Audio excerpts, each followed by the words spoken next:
প্রিয় শিক্ষার্থীবৃন্দ, তোমাদের সকলকে শুভেচ্ছা জানাচ্ছি। আমরা তড়িৎ রসায়নের এই দ্বিতীয় পর্যায়ে গত একদিন ক্লাস নিয়েছিলাম। এটি আমাদের 5 নম্বর ক্লাস ছিল। আজকে আমাদের 6 নম্বর ক্লাসটি আমরা নিচ্ছি। শিক্ষার্থীবৃন্দ, গত ক্লাসে আমরা তড়িৎ কোষ বিভব কী এবং প্রমাণ কোষ বিভব কী এগুলো আমরা জেনেছি।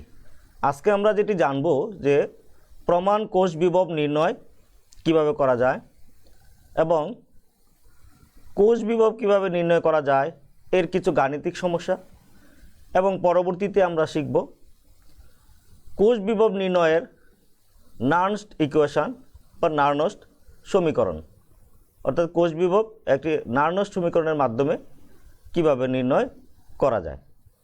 শিক্ষার্থীবৃন্দ, আমরা গত ক্লাসেই প্রমাণ কোষ বিভব নিয়ে আলোচনা করেছিলাম। প্রমাণ কোষ বিভব নির্ণয়ের ক্ষেত্রে আমরা প্রথমেই যেটি বলেছিলাম সেটি হলো যে কোষের তড়িৎ বিশ্লেষ্য যে দ্রবণ থাকবে, অর্থাৎ লবণের দ্রবণ থাকবে, সেই লবণের দ্রবণটি হতে হবে 1 মোলার এবং তাপমাত্রা হতে হবে 25 ডিগ্রি সেলসিয়াস। কারণ কোষ বিভব নির্ণয় করে লবণের ঘনমাত্রা, তাপমাত্রা এবং তড়িৎদ্বারের প্রকৃতির উপর। শিক্ষার্থীবৃন্দ, আমরা প্রমাণ কোষ বিভব নির্ণয়ের যে শর্ত,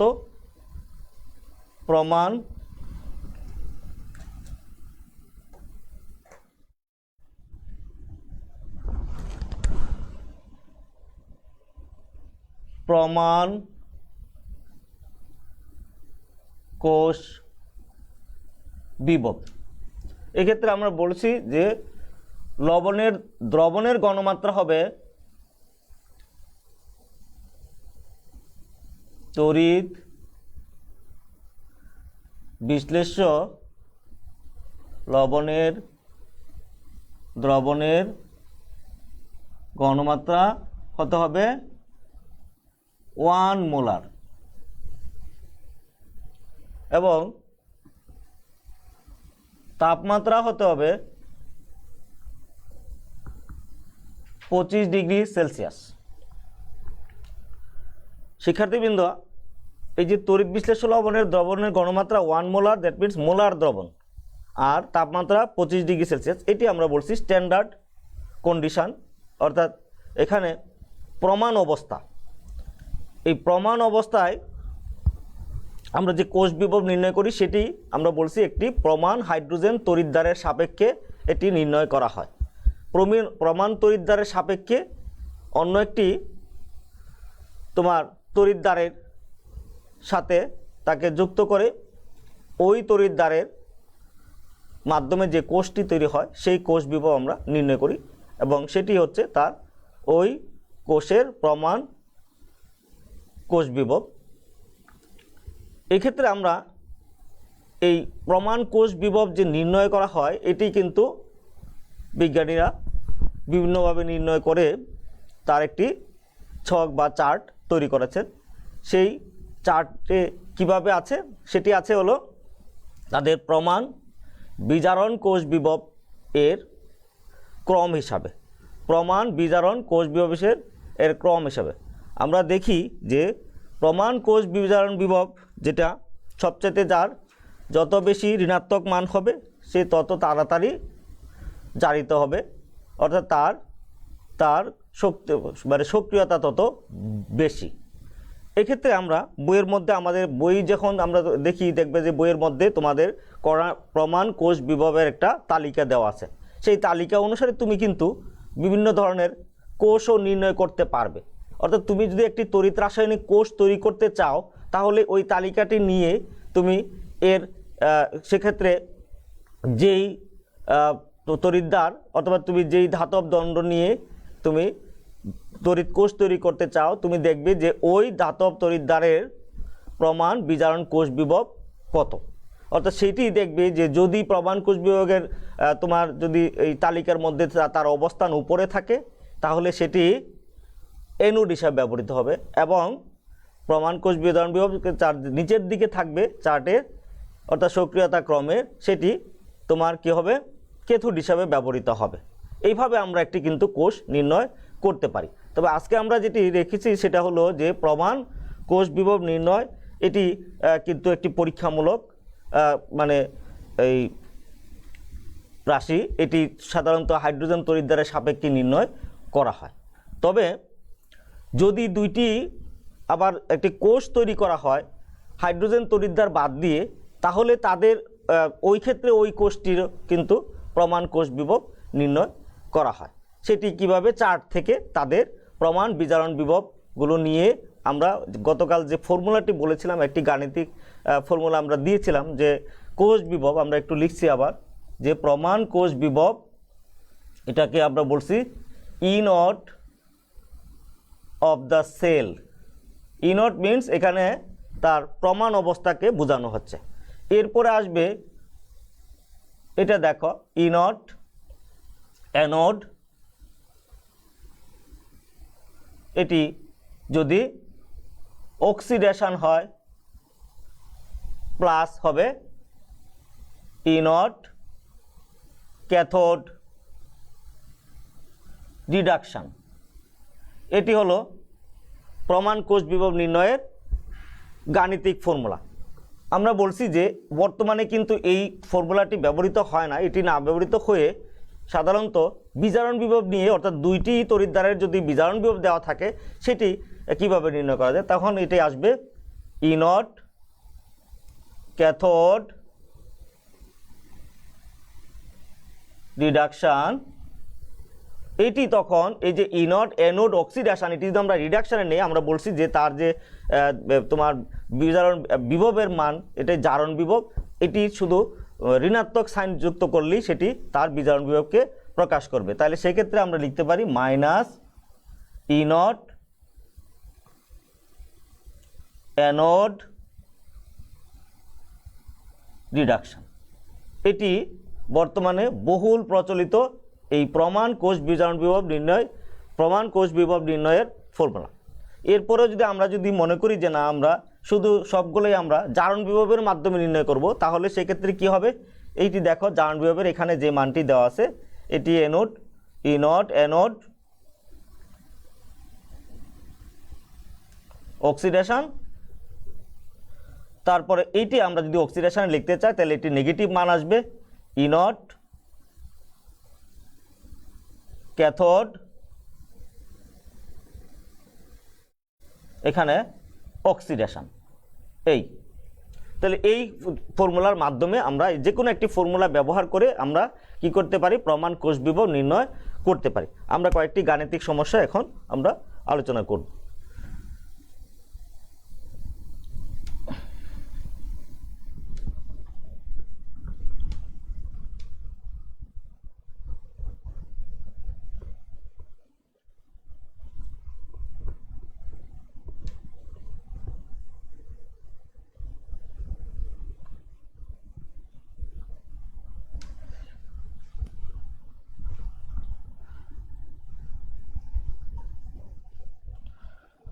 শিক্ষার্থীবৃন্দ, আমরা যদি কয়েকটি গাণিতিক সমতা লিখে তোমাদের দেই তাহলে তোমরা এগুলো সমাধান করতে ইজিলি সমাধান করতে পারবে।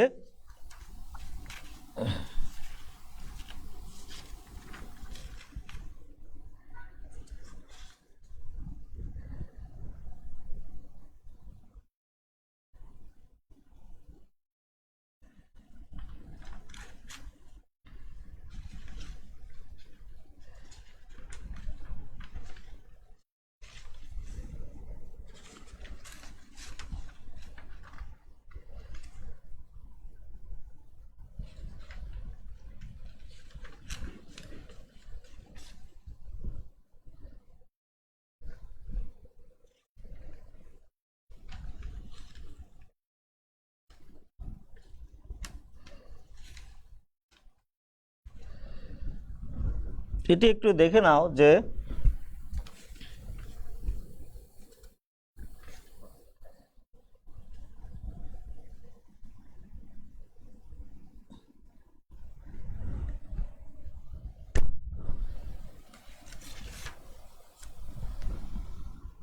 Zinc zinc 2 plus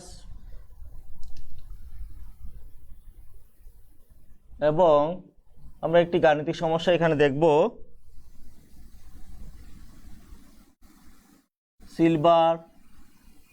silver 1 plus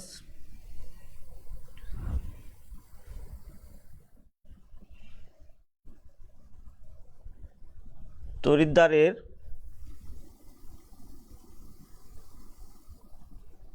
প্রমাণ জারণ বিভব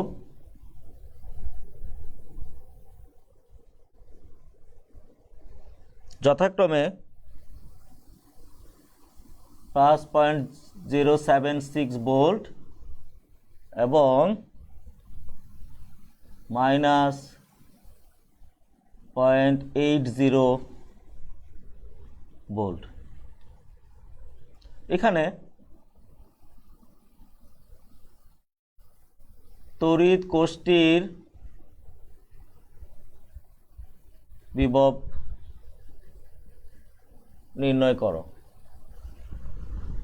তাহলে দেখো এখানে কি কি দেওয়া আছে, আমাদের কিন্তু জারণ বিভব দেওয়া আছে। তাহলে জারণ বিভব নিয়ে যদি আমরা এই ফর্মুলাটা করি, এখানে আমরা যেটা লিখেছিলাম যে E naught anode oxidation, E naught cathode reduction. তাহলে এখন তোমাকে দেখতে হবে যে এখানে জিঙ্ক 2 প্লাস তার জারণ বিভব কত। এর জারণ বিভব দেখো এটি কত দেওয়া আছে, জিঙ্কের জারণ বিভব দেওয়া আছে এখানে 0.76 ভোল্ট আর এটা -0.80, এটিও তার জারণ বিভব দেওয়া আছে। অর্থাৎ এটি আমরা যদি লিখে নিই ই নট জিঙ্ক Zn2 প্লাস, এটি হলো তার জারণ বিভব +0.76 ভোল্ট। আর সিলভার আয়ন এটি ই নট, এটি দেখো কত দেওয়া আছে -0.80 ভোল্ট।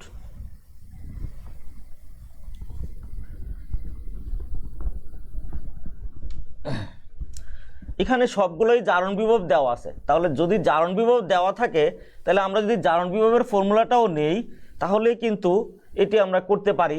এখানে দেখো এটি জারণ বিভব, এটি জারণ বিভব, তাহলে এটি জারণ বিভব। এখন আমরা এই ফর্মুলাতে যদি বসিয়ে দেই E naught of the cell, E naught anode oxidation, E naught cathode reduction, তাইলে আমরা ই নট এখানে দেখো ক্যাথোড অক্সিডেশন, তাহলে এই ক্ষেত্রে আমরা এটি বসাতে পারি ই নট Zn2 প্লাস, আর এটি দেখো minus E naught cathode oxidation এইটি। তাইলে এখানে দেখো minus E naught cathode oxidation যদি দেওয়া থাকে তাহলে আমাদের এখানে কি দেওয়া আছে, সিলভার আয়ন দেওয়া আছে, সিলভার প্লাস 1 প্লাস, এটি তোমার অক্সিডেশন।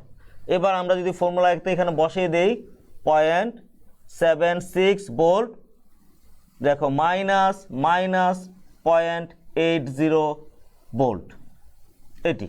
তাহলে রেজাল্টটি কি আসলো 0.76 প্লাস 0.80 এত ভোল্ট ইকুয়াল যদি আমরা করি তাহলে আমরা পেয়ে যাব 1.56 ভোল্ট। এটি হলো তার কে কোষটির তড়িৎ কোষ বিভব। এখন আমরা যদি এই ফর্মুলাটাও আমরা ইউজ করতে পারি অ্যানোড অক্সিডেশন ক্যাথোড ডিডাকশন, তাহলে সেই ক্ষেত্রে তখন আমাদের কি করতে হবে, তখন অ্যানোডের এই যে রেজাল্টটি দেওয়া আছে অ্যানোড অক্সিডেশন এটি ঠিকই থাকবে, আর এইটিকে আমরা চেঞ্জ করে ফেলবো। যেহেতু এখানে জারণ বিভব দেওয়া আছে এটিকে আমরা বিজারণ বিভবে নেব, তাহলে সাইনটা চেঞ্জ হয়ে যাবে। তাহলে সাইনটা চেঞ্জ হয়ে গেলে আমরা এখান থেকে লিখতে পারি ই নট সিলভার প্লাস সিলভার, তখন এটি তার বিজারণ বিভব, জাস্ট খালি সাইনটা চেঞ্জ হবে, তখন আমরা লিখব 0.80 ভোল্ট এটি। তাহলে এই ক্ষেত্রে দেখো এখন যদি এইখানে তুমি এটি বসায় দাও তাহলে তুমি এই রেজাল্টটি পেয়ে যাবে। তাহলে 0.76 আর এটি আসবে, এটি আমরা লিখেই বসাতে পারি, এটি লিখে নেই অ্যানোড অক্সিডেশন ফর্মুলাটা লেখার পরে তুমি এটা লিখে নেবে, তাহলে ভুল হওয়ার সম্ভাবনা একদম কমে যাবে। Zn2 প্লাস এটি হবে, আর হবে এটি ই নট সিলভার প্লাস সিলভার, এটি। তাহলে এখানে কি আসলো 0.76 প্লাস 0.80, এইভাবে এই ফর্মুলার মাধ্যমে 1.56 ভোল্ট। আমরা দুইটি ফর্মুলা করে দেখাইলাম, একটি হলো E naught anode oxidation cathode reduction, আবার E naught anode oxidation cathode oxidation. আমরা যদি আবার বিজারণ বিভব নিয়ে দেখাতে পারি তাহলে কিন্তু সে ফর্মুলাটা খালি চেঞ্জ হবে, এই মানগুলো একটু তোমাকে চেঞ্জ করতে হবে। তখন আমরা যদি দুইটাই বিজারণ বিভব দেখাই, অর্থাৎ অ্যানোডেও বিজারণ দেখায় ক্যাথোডেও বিজারণ দেখায়, তাহলে ফর্মুলাটি কী হবে, ওই যে তুমি মাঝখানে আমরা যেটা লিখেছিলাম যে এখন ওই ফর্মুলাটি সবচেয়ে বেশি ব্যবহৃত হয়, সেটি আমরা এখন লিখে দেখাচ্ছি।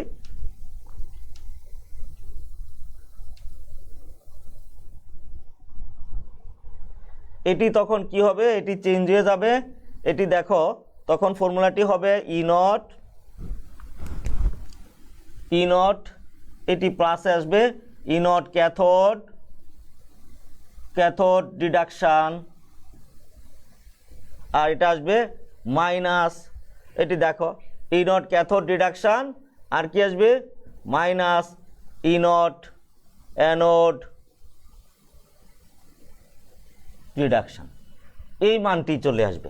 তাহলে এইভাবে আমরা যদি ক্যাথোড রিডাকশান দেখো, এই যে মানটি তুমি বসায় দাও, এটা কত 0.80, এটি যদি আমরা এখানে বসাই তাহলে কি আসবে ইনট সিলভার প্লাস, আর আসবে মাইনাস ইনট জেডএন 2 প্লাস, অর্থাৎ এটি আমরা এটি রিডাকশানে নিব, তাহলে এটা কি আসবে উল্টা হয়ে যাবে। তাহলে সেক্ষেত্রে কি আসবে, এটি এখানে লিখে দিই, এটা যদি বিজারণ বিভব তুমি নির্ণয় করো তাহলে সেক্ষেত্রে জেডএন 2 প্লাস জেডএন এটি আসবে মাইনাস কি 0.76 ভোল্ট। তাহলে এটি আমরা এখানে লিখব জেডএন 2 প্লাস, আর এটা হলো জেডএন। এখন তুমি মানটা বসাই দিলে আগের মতোই রেজাল্টটা পাওয়া যাবে। সেক্ষেত্রে আমরা দেখতে পারি যে এটি হলো 0.80 ভোল্ট, আর এটা হলো মাইনাস কি এটা দেখো 76 ভোল্ট যেটি আসবে এটি। তাহলে এক্ষেত্রে আমরা কি পাবো 0.80 ভোল্ট প্লাস 0.76 ভোল্ট, অর্থাৎ 1.56 ভোল্ট। এটি ছিল তিনটি ফর্মুলার মাধ্যমে আমাদের যে গাণিতিক সমস্যাটি আমরা সমাধান করলাম। এখন তোমরা যেটি পছন্দ করো সেটি তোমরা ব্যবহার করতে পারো, তবে সব ক্ষেত্রে অনেক ক্ষেত্রে দেখা যায় যে বিজারণ বিভবের মাধ্যমেই সবচেয়ে বেশি ব্যবহৃত এবং বর্তমানে এটি বেশি প্রচলিত। এবার আমরা আরেকটি গাণিতিক সমস্যা দেখি।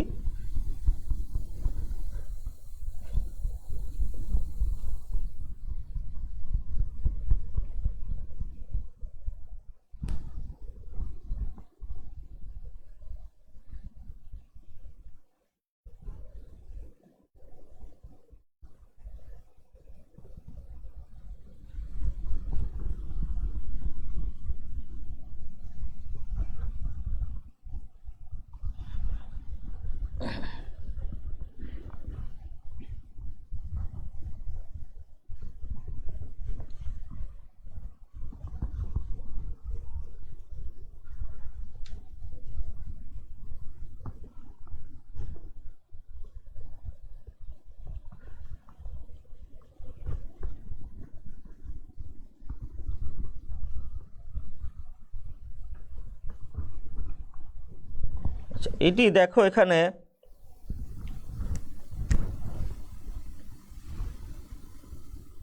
নিচে দেয়া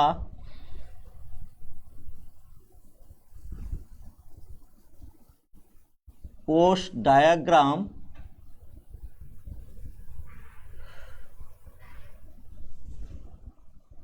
মতে কোষটির ইএমএফ নির্ণয় করো। তো কোষটি কি আমরা একটু দেখে নেই। দেখো এখানে দেওয়া আছে A2 প্লাস, এটি লবণ সেতু B2 প্লাস বি। এটি দেখো এই যে একটি কোষের ডায়াগ্রাম দেওয়া আছে, এই ডায়াগ্রামগুলোর মধ্যে এখানে আবার ডাটা দেওয়া আছে, সেটি হলো যে ই নট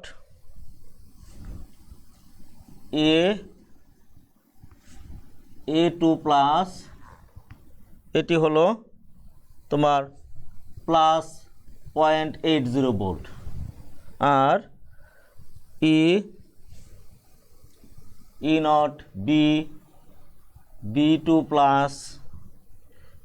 প্লাস সেটি হলো +0.40 ভোল্ট।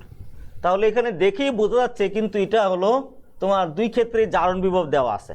আমরা ইচ্ছা করলে জারণ বিভবের মাধ্যমে মানে জারণ বিভবের ফর্মুলাটা মানে প্রয়োগ করেও আমরা কিন্তু এটা সমাধান করে ফেলতে পারি।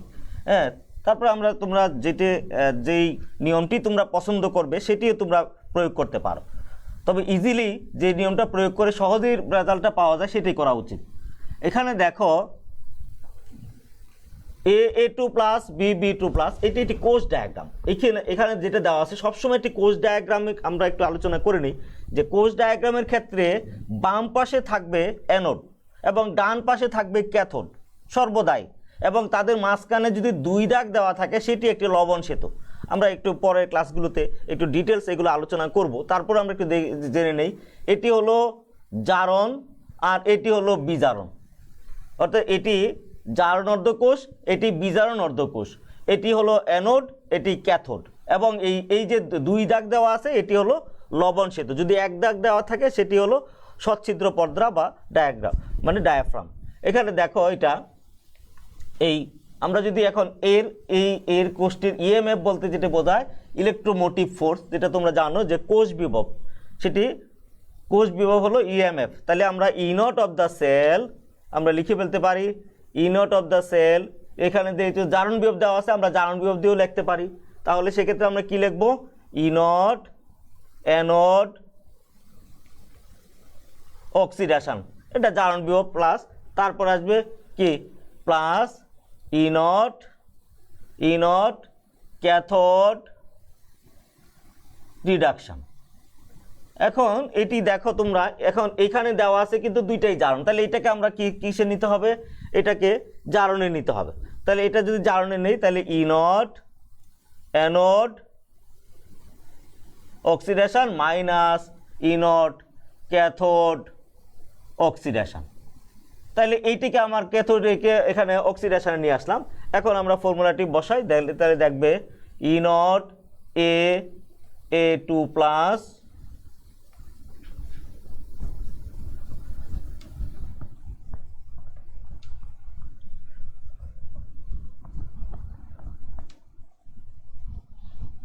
তাহলে এখানে কি আসবে মাইনাস ই নট, এটি দেখো এই যে ক্যাথোড রিডাকশন যেটি দেওয়া আছে এটি কি হবে মাইনাস, এখানে আমরা মাইনাস দিয়ে দিলাম, এটি minus E naught cathode oxidation. তো মাইনাস ই নট ক্যাথোড যদি অক্সিডেশন দাও তাহলে বি টু প্লাস এইটি আসবে। তাহলে এবার আমরা মানগুলো বসাতে পারি, মানগুলো বসালে কী পাবো 0.80 ভোল্ট আর এটা -0.40 ভোল্ট। তাহলে কী আসে রেজাল্টটা দেখো তোমার 0.40 ভোল্ট। এটি হলো তার ইএমএফ বা কোষ বিভব। এইভাবে আমরা বিভিন্ন ধরনের এরকম ডাটা দেওয়া থাকলে তাদেরকে নিয়ে আমরা তাদের কোষ বিভব নির্ণয় করতে পারি। অথবা আমরা আরেকটি বিষয় আমরা দেখব আজকে, সেটি হলো যে যদি কোষ তৈরি করা না থাকে, অর্থাৎ দুইটি তড়িৎদ্বারের বিজারণ বিভব বা জারণ বিভব দেওয়া থাকে, তাহলে সেক্ষেত্রে আমরা এই কোষ বিভব হয়তো বের করতে পারবো, কিন্তু কোষটি আসলে কি তোমার সঞ্চালনক্ষম হবে কিনা, মানে চলনক্ষম হবে কিনা, অর্থাৎ কোষটি চলবে কিনা, কোষ বিক্রিয়া স্বতঃস্ফূর্তভাবে হবে কিনা, অর্থাৎ স্পন্টেনিটি অফ দ্য সেল, সেটি কিন্তু আমরা বের করতে পারি সহজেই। সেটি একদম এই যে আমরা প্রমাণ কোষ বিভব যেটা আমরা বের করি, এটি যদি তোমার ধনাত্মক মান আসে সেটি হলো মানে তোমার সেই কোষ বিক্রিয়াটি স্বতঃস্ফূর্তভাবে চলবে, অর্থাৎ কোষটির মাধ্যমে তড়িৎ উৎপন্ন হবে। কিন্তু যদি নেগেটিভ মান আসে তাহলে কিন্তু সেই কোষ বিক্রিয়াটি কি চলবে না, অর্থাৎ সেটি তড়িৎ উৎপন্ন করতে পারবে না। আমরা এগুলো একটু দেখব।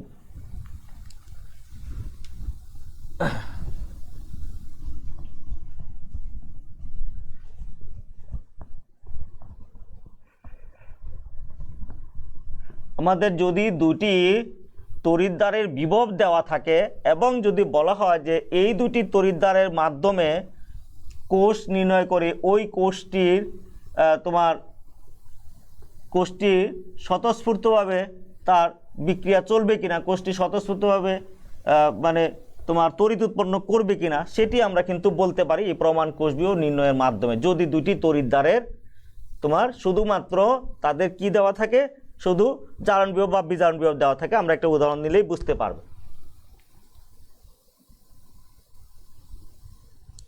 এখানে একটু দেখে নাও যে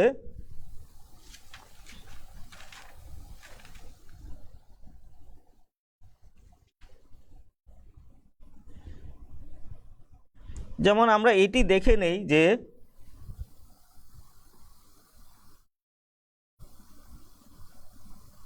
দেয়া আছে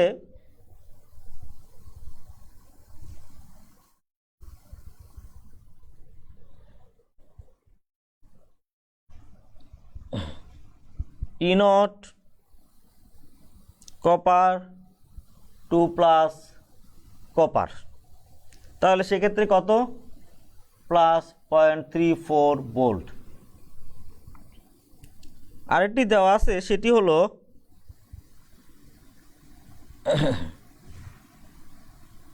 E0 ম্যাগনেসিয়াম 2+ ম্যাগনেসিয়াম, এটি হলো -2.3 ভোল্ট। এটি একটু তোমরা খেয়াল করো যে এখানে দেওয়া আছে দুইটির বিজারণ বিভব। তাহলে দুটি যদি বিজারণ বিভব দেওয়া থাকে, আমরা গত ক্লাসে বলেছিলাম যে যার বিজারণ বিভব যত নেগেটিভ হবে, অর্থাৎ যার বিজারণ বিভবের মান যত ঋণাত্মকের দিকে যাবে, তার সক্রিয়তা তত বেশি। এখন দেখতে পাচ্ছি যে ম্যাগনেসিয়াম এবং এখানে দেখো ম্যাগনেসিয়ামের যে তড়িৎদ্বারটি দেওয়া আছে এটি তার বিজারণ বিভব, এবং কপারের যে তড়িৎদ্বারটি দেওয়া আছে এটিও তার বিজারণ বিভব। অর্থাৎ দুইটি বিজারণ বিভবের মধ্যে তুলনা করলে আমরা দেখতে পাচ্ছি যে এর বিজারণ বিভব ঋণাত্মক, অর্থাৎ এর বিজারণ বিভবের মান দেখা যাচ্ছে ঋণাত্মক মান, আর এর বিজারণ বিভবের মান ধনাত্মক। তাহলে যার বিজারণ বিভব যত কম তার তার সক্রিয়তা তত বেশি। অর্থাৎ সেটি যদি অ্যানোড হয় তাহলে কোষটি স্বতঃস্ফূর্তভাবে চলবে, অর্থাৎ তার মধ্যে দিয়ে স্বতঃস্ফূর্তভাবে তড়িৎ উৎপন্ন হবে, কোষ বিক্রিয়া স্বতঃস্ফূর্তভাবে ঘটতে থাকবে। সেটি আমরা একটি ফর্মুলার মাধ্যমে আমরা এখন দেখাবো যে আসলেই কোষটি চলবে কিনা। যদি তাদের এই প্রমাণ তড়িৎ কোষ বিভব যদি আমরা বলছি ধনাত্মক মান হয়, অর্থাৎ সেটি সেটি যদি ধনাত্মক হয়, তাহলে সেক্ষেত্রে দেখব যে তার কোষ বিক্রিয়াটি স্বতঃস্ফূর্তভাবে ঘটবে। আর যদি ঋণাত্মক মান হয় তাহলে কোষ বিক্রিয়াটি স্বতঃস্ফূর্তভাবে ঘটবে না। আর যদি শূন্য হয় তাহলে আমরা দেখব যে এই কোষটি আসলে ডেড হয়ে থাকবে।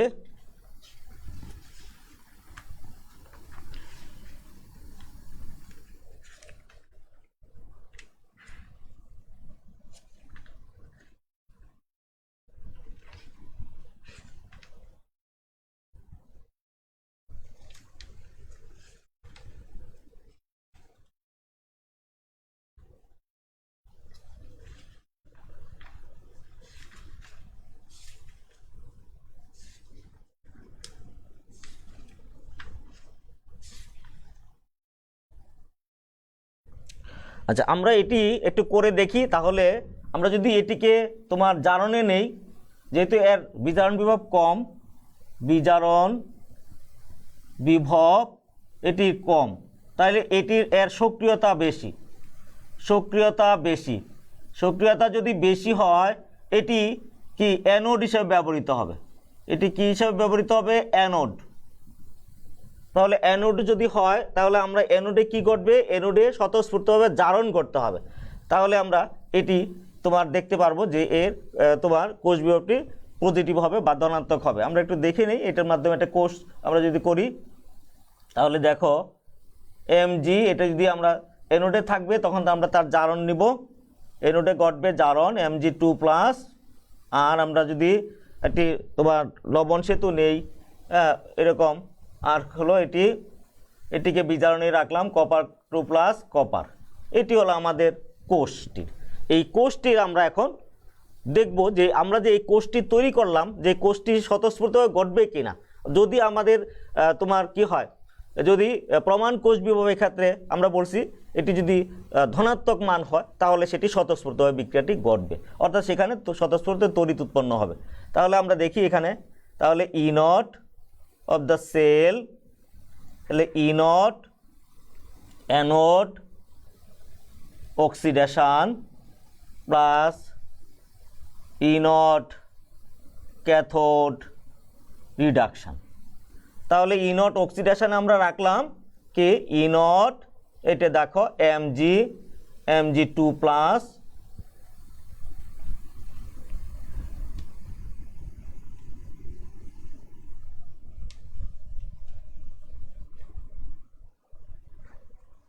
প্লাস ই নট, এটা রিডাকশানে রেখেছি, রিডাকশানে আছে ক্যাথোড রিডাকশান।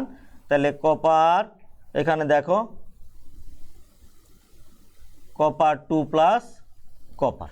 তাহলে আমরা মানগুলো যদি বসিয়ে দিই আমরা দেখতে পারবো যে এটি এইখানে যদি তার এখানে বিজারণ বিভব দেওয়া আছে, আমরা কিন্তু লিখেছি জারণ বিভব, তাহলে এটা মাইনাস সাইনটা চেঞ্জ করতে হবে 2.3 ভোল্ট, আর এটি আসবে কে প্লাস কে 0.34 ভোল্ট, এটি আসবে। মানটি দেখো কত আসছে, তাহলে 2.64 ভোল্ট, অর্থাৎ এটি ধনাত্মক মান, পজিটিভ। তাহলে এক্ষেত্রে কোষটি স্বতঃস্ফূর্তভাবে চলবে। কোষ বিক্রিয়া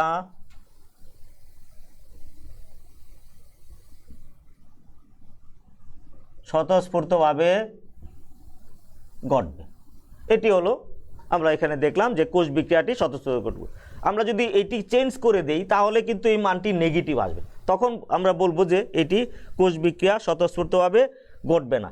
কারণ এখানে তোমাদের যদি আমরা করেই দেখাই, যদি আমরা এইভাবে কোষটিকে নেই, যার এখানে দেখো আমরা যেটি বলেছিলাম যে যার বিজারণ বিভব যত কম সেটির তার সক্রিয়তা বেশি, সে অ্যানোডে যাবে। এখন বিজারণ বিভব এটি দেখলাম এটা নেগেটিভ আর এটা পজিটিভ, ফলে এটাকে আমরা কিন্তু ক্যাথোডে রাখছি আর এটাকে রাখছি অ্যানোডে।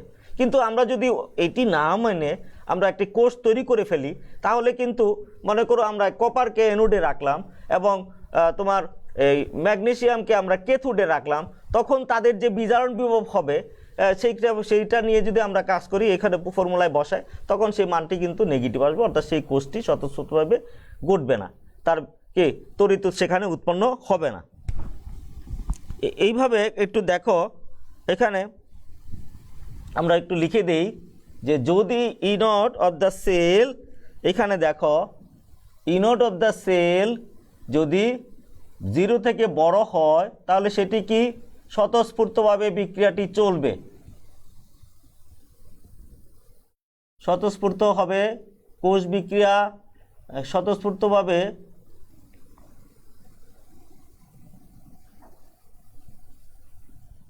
বিক্রিয়া ঘটবে। আর যদি দেখো ই নট অফ দ্য সেল যদি 0 হয় তাহলে এক্ষেত্রে এটি হলো যে তোমার কোষটি তখন আমরা বলি ডেড, অর্থাৎ এটি সাম্য অবস্থায় থাকবে। হ্যাঁ, এখানে তোমার এই তড়িৎ উৎপন্ন অর্থাৎ নিষ্ক্রিয় হবে, অর্থাৎ কোষটি মৃত, কোষটি নিষ্ক্রিয় বা আমরা বলছি ডেড। এরপর যদি ই নট অফ দ্য সেল যদি তোমার কি হয় লেস দেন 0 হয় তাহলে সেক্ষেত্রে কি হবে, কোষ বিক্রিয়া স্বতঃস্ফূর্তভাবে ঘটবে না।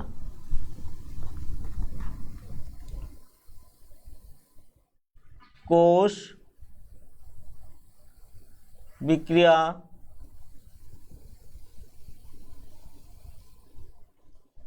ভাবে ঘটবে না।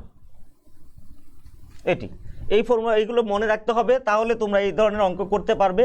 এবার আমরা একটু দেখব যে এই স্বতঃস্ফূর্ততার উপর ভিত্তি করে কোনো একটি পাত্রে, ধাতব পাত্রে একটি রাসায়নিক দ্রবণ রাখা যাবে কিনা সেটি কিন্তু আমরা বলতে পারবো। অর্থাৎ ওই পাত্রের মধ্যে যদি রাসায়নিক পদার্থের দ্রবণটি রাখো তাহলে পাত্রটি কি ক্ষয়প্রাপ্ত হবে? যদি পাত্রটি ক্ষয়প্রাপ্ত হয় তাহলে তো ওই দ্রবণটি পাত্রে রাখা যাবে না। এবং যদি পাত্রটি তোমার অ্যাজ ইট ইজ থাকে, মানে সেখানে কোনো রকম তোমার বিক্রিয়া হয় না, তাহলে সেক্ষেত্রে ওই পাত্রের মধ্যে দ্রবণটি রাখা যাবে। আমরা একটু দেখবো এইগুলো।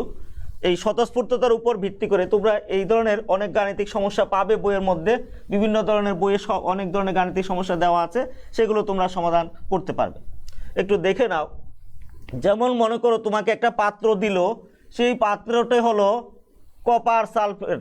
এখানে পাত্রটি হলো কপার ধাতুর পাত্র, এবং এইখানে আমরা রাখবো জিঙ্ক সালফেট। এখানে যদি জিঙ্ক সালফেট রাখি, জিঙ্ক সালফেট রাখা যাবে কিনা? পাত্রটি কিসের? কপার পাত্র, কপার ধাতুর পাত্র, এবং রাসায়নিক পদার্থের দ্রবণ হলো জিঙ্ক সালফেট।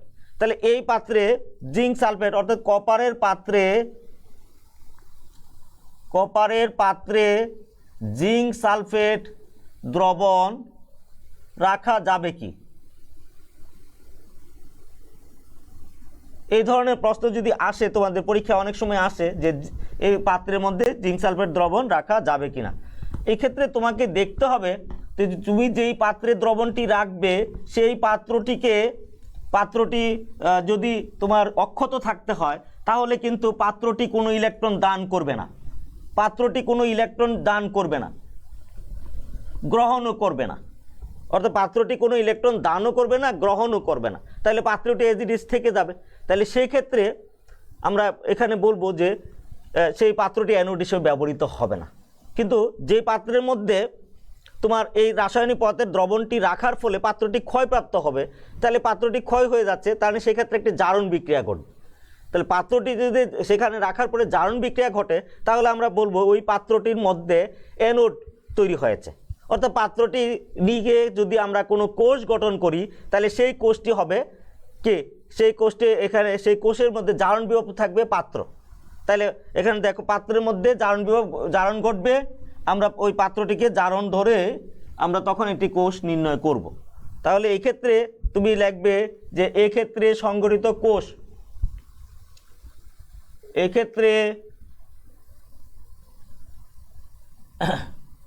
এক্ষেত্রে নির্মিত কোষটি হবে কি? অর্থাৎ পাত্রটি থাকবে অ্যানোডে। তাহলে পাত্রটি যদি অ্যানোডে থাকে তাহলে আমরা যদি কপার 2+ দেই তাহলে সেটি হলো তার অ্যানোড। আর এরপরে আমরা যদি এখানে যেহেতু সরাসরি আছে, আমরা একটা দিলে এটা কন্ট্রাক্টে আছে, আমরা একটা টান দিলে হবে। এটি আমরা বলি ডায়াফ্রাম বা মানে একটি সচ্ছিদ্র পর্দা। আর এটি হলো আমরা জিঙ্ক কি দেব? জিঙ্ক। এটি দেখো এটি অ্যানোড, আর এটি হলো জিঙ্ক 2+। এটি অ্যানোড, আর এটি আমরা যদি দেই ক্যাথোড। এখানে দেখো জিঙ্ক 2+, আর হলো এটি জিঙ্ক। এই হলো এই পাত্রের মধ্যে যে সংগঠিত যে কোষটি হলো এটি। এখন আমরা দেখব যে এই কোষটির মানে এই যে আমাদের কপারের এখানে জারণ বিভব এবং জিঙ্কের হলো এখানে বিজারণ বিভব, এই দুটি মান বসে আমরা তাদের প্রমাণ কোষ বিভব নির্ণয় করে দেখব। তাহলে প্রমাণ কোষ বিভব যখন নির্ণয় করব, তাহলে আমরা কীভাবে লিখবো? ই নট অফ দ্য সেল। এক্ষেত্রে কি আসবে? ই নট অ্যানোড, ওই একই ফর্মুলা, ই naught anode oxidation plus E naught cathode reduction. এটা রিডাকশন। তাহলে এখন তুমি দেখো আমরা যদি এখানে দেই তাহলে ই নট কপার 2+, আর এটি আসবে ক্যাথোডে প্লাস ই নট জিঙ্ক 2+ কে এটি জিঙ্ক। এখন এর মানটি কত?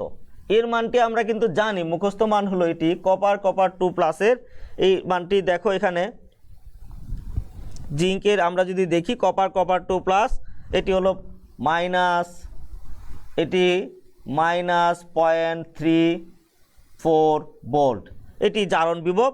আবার এখানে আমরা দেখো এর যদি আমরা এখানে ই নট জিঙ্ক 2+, এখানে এটা মাইনাস হবে, এটি হলো -0.76 ভোল্ট। তাহলে আসলো কি মাইনাস কি? এখানে দেখো এটি আসছে 4 হলে এটা 0, আর এটা হলো 1.1 ভোল্ট। তাহলে এটি নেগেটিভ মান আছে, অর্থাৎ এটি নেগেটিভ মান আছে, তাহলে এখানে কোষ বিক্রিয়া স্বতঃস্ফূর্তভাবে ঘটবে না। তাহলে বলতে পারি যে কোষ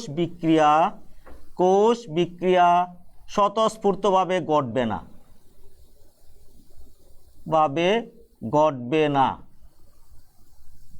তার মানে কি এই পাত্রে রাখা যাবে, কপারের পাত্রে জিঙ্ক সালফেট দ্রবণ রাখা যাবে, অর্থাৎ এখানে দ্রবণ রাখা যাবে।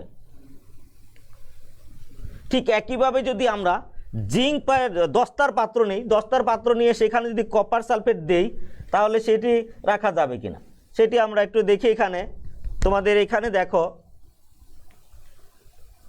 এটি নিলাম জিঙ্কের পাত্র। শিক্ষার্থীবৃন্দ, আমরা জাস্ট একটু একটা করেই আমরা দেখব। এখানে দেখো, এক্ষেত্রে নির্মিত যে কোষটি আমরা যদি এটা নিয়ে আসি এখানে, তাহলে এক্ষেত্রে নির্মিত কোষটি হবে জিঙ্ক থাকবে অ্যানোডে, জিঙ্ক 2+, এটি সংস্পর্শ তলে থাকলে এটা এক দাগ দিয়ে প্রকাশ করতে হয়। তারপরে সেটি হলো কপার 2+, কপার, অর্থাৎ কপার থাকবে তোমার কিসে, ক্যাথোডে।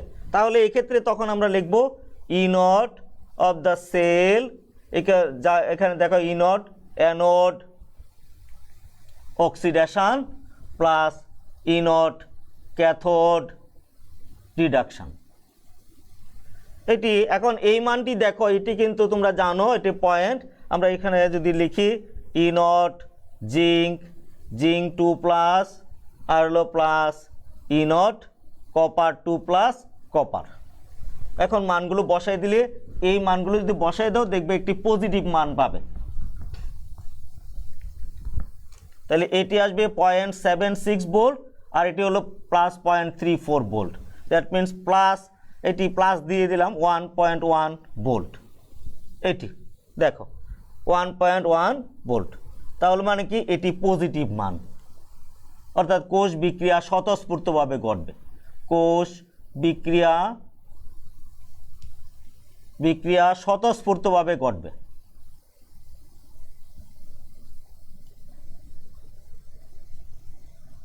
অর্থাৎ এখানে পাত্রের মধ্যে, এই পাত্রে জিঙ্কের পাত্রে কপার সালফেট দ্রবণ রাখা যাবে না। তাহলে শিক্ষার্থীবৃন্দ, এখানে যে বিষয়টি আমাদের মনে রাখতে হবে যে এই যে কোষ বিক্রিয়ার স্বতঃস্ফূর্ততা সেটি নির্ণয় করা হয় যে প্রমাণ কোষ বিভবের মানের উপর। প্রমাণ কোষ বিভবের মান যদি ধনাত্মক হয়, অর্থাৎ 0 থেকে বড় হয়, আমরা এখানে লিখে দিয়েছি, সেখানে কোষ বিক্রিয়া স্বতঃস্ফূর্তভাবে ঘটবে। আর যখনই কোষ বিক্রিয়া স্বতঃস্ফূর্তভাবে ঘটবে, অর্থাৎ যেই পাত্রে তুমি মানে কোনো রাসায়নিক পদার্থে দ্রবণ রাখবে, ডাটা থেকে তাদেরকে নিয়ে একটি কোষ তৈরি করে সেই কোষটির পাত্রটিকে অ্যানোডে রেখে দ্রবণের যে ধাতব আয়নটি থাকবে সেটিকে ক্যাথোডে রেখে তার একটি প্রমাণ কোষ বিভব তোমরা নির্ণয় করবে। নির্ণয় করে দেখবে যে যদি সেই মানটি পজিটিভ হয় তাহলে সেই পাত্রে রাখা যাবে না, আর যদি নেগেটিভ হয় তাহলে সেই ক্ষেত্রে ওই পাত্রে এর দ্রবণটি রাখা যাবে। আজকে আমাদের এইখান পর্যন্ত ছিল শিক্ষার্থীবৃন্দ। নার্নস সমীকরণটি আমরা আগামী ক্লাসে আলোচনা করব, কারণ আগে এই কোষ বিক্রিয়াগুলো শিখতে হবে, এরপরে আমরা আগামী ক্লাসে এই নার্নসের সমীকরণের প্রয়োগ নিয়ে, অর্থাৎ নার্নসের সমীকরণের মাধ্যমেও কোষ বিভব নির্ণয় করা যায়। তবে এই যে কোষ বিভব সেটি হলো প্রমাণ কোষ বিভব, কিন্তু অপ্রমাণ অবস্থায় যে কোষ বিভব নির্ণয় করা হয় সেটির ক্ষেত্রে আমরা নার্নস সমীকরণটি ব্যবহার করব। অর্থাৎ নার্নস সমীকরণটি ব্যবহার করা হয় যে কোনো অপ্রমাণ অবস্থায়। অপ্রমাণ অবস্থা বলতে তাপমাত্রা থাকবে না 25 ডিগ্রি সেলসিয়াস এবং ঘনমাত্রা 1 মোলার থাকবে না, অর্থাৎ যে কোনো ঘনমাত্রার যে কোনো তাপমাত্রায় কোনো কোষের যেই ইএমএফ নির্ণয় করা হয় সেটি কিন্তু নার্নসের সমীকরণের মাধ্যমে নির্ণয় করা হয়, যেটা আমরা আগামী ক্লাসে দেখব। ধন্যবাদ তোমাদের সবাইকে।